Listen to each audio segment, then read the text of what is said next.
Do you want to know how you can hide your seams on a non-reversible bikini using the understitch? Stay with us on the next 2 minutes and learn how we do it.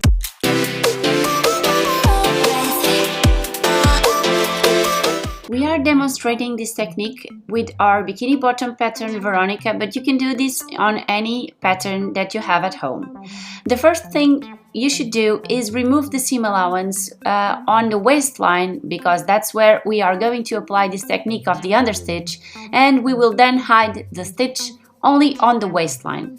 So we will start by removing the seam allowances on the waistline, on the front and back pieces, and then we are ready to sew. With the sides already sewn together, you will insert the lining inside your main fabric, right sides facing together.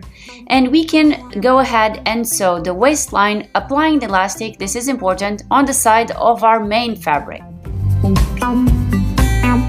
With the elastic already applied on your waistline, like we have just told you, you can lay your fabrics on your table and placing the seam towards the side of your lining, so you can see through the lining and you can see the seam going to that side.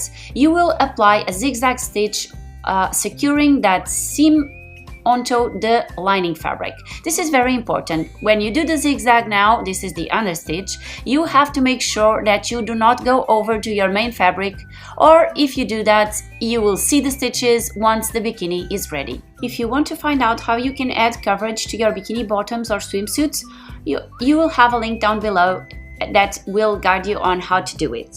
But for today, don't forget, if you have any comments or if you want to leave any ideas for a future video, make your comment down below, like our video, and of course don't forget to subscribe, and see you soon.